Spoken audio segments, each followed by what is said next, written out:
This week in Call of Duty has been a big one. We've had a new Warzone map, we've had new multiplayer maps in Call of Duty Black Ops Cold War, and we had the first season for Call of Duty Black Ops Cold War. With me just now getting into the season, I've kind of realized how much more difficult it can be to level up your actual seasonal ranks. It seems a little bit more dumbed down than it was in Modern Warfare at the beginning seasons, so today I'm going to be showing you guys and explaining the best ways to actually rank up your season ranks. If you guys do enjoy content like this and enjoy the content that I post on this channel, please make sure to drop that subscription and drop a like on the video. It greatly helps my channel and helps us grow a bigger community. So with the new season dropping, there have been a multitude of guns. You have the MAC-10, the Groza, the Street Sweeper, the Sledgehammer, which is melee, and the Washaki. I don't really know how to say that. But all these new weapons you guys will want to get your hands on, so we're going to be diving into the best ways to actually gain XP for these rank ups so you can obtain them faster.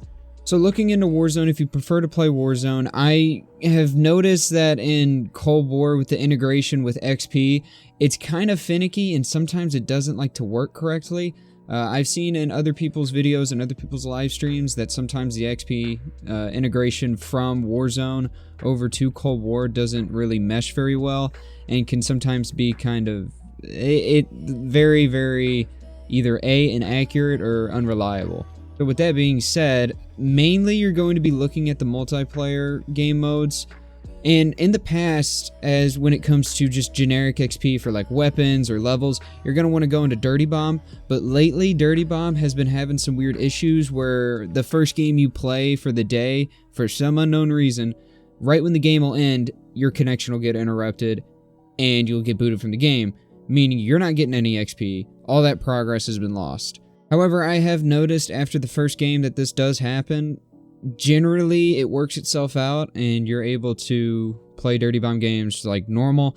But we're going to be basing this off of what you're good at rather than like overall what everyone is generically saying is no matter what the best. So of course, if you're into more fast-paced game modes, you're going to want to be doing Nuketown 24/7. It's the fastest way, in my opinion, if you like the fast-paced game modes and you want to level up your weapons and do other stuff, you want to get those high kill streaks, you're going to want to go into Nuketown 24/7. Now, please take advantage of this while this is a thing. Generally, Nuketown 24/7 doesn't infinitely stay there. It sometimes gets taken out. I know it was taken out recently just to reskin, and then they dumped it back in, but we don't know how much longer Nuketown 24/7 or how long it's actually going to be up in game modes. But please take advantage of this. This is a very easy way. They're fast games. They're very fast-paced games. So, meaning if you're good at close quarters and you're good at fast-paced combat, that's where you're going to be getting a lot of XP.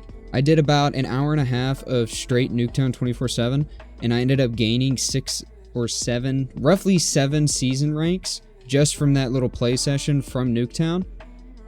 Generically, like, the XP is going to be the same. Let me just tell you, no matter what game mode you go into besides, you know, like Dirty Bomb and Zombies and whatnot, or Warzone, it's going to generically be the same in the multiplayer category. It's just based on how good you are in what scenarios, or how fast-paced, or how quick you can obtain that XP. With that being said, Nuketown games are relatively quick, so in theory, if you want to gain the quickest amount of XP in the shortest amount of time, you're likely gonna go into a Nuketown lobby where you just do nothing but Nuketown.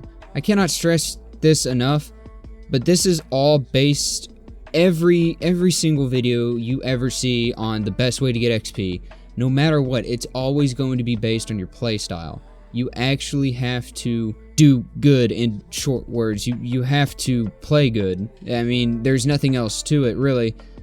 It's just, I'm trying to help you guys find the best way that you prefer to get XP. Now, for the more casual, long-range players, you guys are going to want to play Dirty Bomb.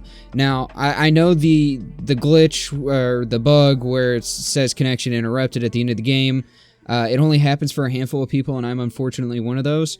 So, I mean, I guess gamble your luck. I mean, if you look at it, the amount of time you're going to be spending in Nuketown or any other multiplayer map is going to be significantly lower than any other game that you play of Dirty Bomb. They last a lot longer. However, the XP gain is slightly better if you compare them on a time spectrum. You also got to think time in between intermission. If you guys are wanting to get the highest season rank as fast as possible, you're going to want to be limiting your time inside of session lobbies right before the game starts. You're going to be looking at that. And Nuketown, to me, is the fastest way to get out of a game, get into a game, because generally people stay in the same lobby. Now, if you're primarily looking at zombies and enjoy zombies, I would advise you do not go over round 30 if you're looking for straight XP. The XP drop-off after round 30 is very significant, and honest to God, it's not really worth the amount of effort that you're going to be putting in those high rounds. So my advice is go into zombies, go all the way up to round 30, and then exfil. That's the best way to gain XP in zombies right now, especially with the season ranks. So that pretty much sums up this video, guys. Make sure you guys are picking game modes that you are the best at. I'm going to stress that heavily, because you can't do stuff out of the ordinary and expect you guys to perform amazing. Like, you're gonna want to pick what you're strong at out of what I just suggested, and you're gonna want to go in and grind it out. I feel like personally this season is a little bit more grind than previous seasons. That might just be me not actually working towards a season in a while, but for me personally, it feels like you actually have to gain more XP than you have in the past. But, you know, everything's subject to change. And also, guys, please take advantage of your double XP and double weapon XP rewards that you get throughout the season. And not to mention that if you actually purchase the season pass, which I'm assuming you have if you're watching this video, you guys have an advantage with 10% XP bonus. I know that doesn't sound like a lot, but in the long run, it's going to add up a lot. Anyway, guys, before the video ends, I just wanted to say a couple words about the future of the channel. I did get a face cam, and I'm going to start live streaming on YouTube. Don't really have a schedule on the live streaming aspect right now. I think I'm going to start live streaming my Cyberpunk series, just so it's a little bit easier to, you know, record a lengthy amount live rather than nitpick parts that I want to be in an episode and whatnot. It's just easier, basically. I am going to be live streaming Demon Souls eventually too, my first playthrough.